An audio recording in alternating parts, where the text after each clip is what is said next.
10 নম্বর দিয়ে যে সরকার যে বৈষম্য আচরণ করছে, ফ্রেশার্সরা দীর্ঘদিন বঞ্চিত থাকা সত্ত্বেও তারা যে দিনের পর দিন বঞ্চিত হয়ে যাচ্ছে, আমরা চাই আমাদের যোগ্য অধিকার ফিরিয়ে দেওয়া হোক এবং আমরা একটা চাকরি চাই, আমরা সেই সব বহালে নিয়োগ আমাদের করতে হবে। অভিজ্ঞতা 10 নম্বর আমাদের বাতিল করতে হবে, ভ্যাকেন্সি 1 লক্ষ বৃদ্ধি করতে হবে আমাদের, এবং ওএমআর জনসমক্ষে আনতে হবে। ওএমআর ম্যানিপুলেশন হয়েছে সেটা আমরা বিশ্বাস করি। আমি 60 রিটার্নে পেয়েছি, আমার একাডেমিক মার্ক 10-10, 70 পেয়েছি, অথচ ইন্টারভিউ আমাদের ডাক পাইনি।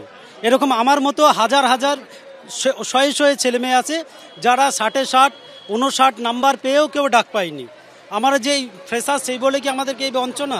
আমাদের কমিশনের কাছে প্রশ্ন যে 70-এ পরীক্ষা হয়েছে, 75 কাট অফ গেছে, ফ্রেশারদের কি কিছুই তো থাকলো না। ভারতবর্ষের ইতিহাসে এটি একটি কলঙ্কিত দিন, শুধু ভারতবর্ষ না পৃথিবীর ইতিহাসে এটি একটি কলঙ্কিত দিন। কেন?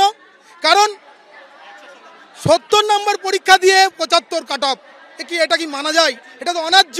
আমরা ন্যায্য দাবি করছি, সম্পূর্ণভাবে অভিজ্ঞতা 10 নম্বর বাতিল করতে হবে।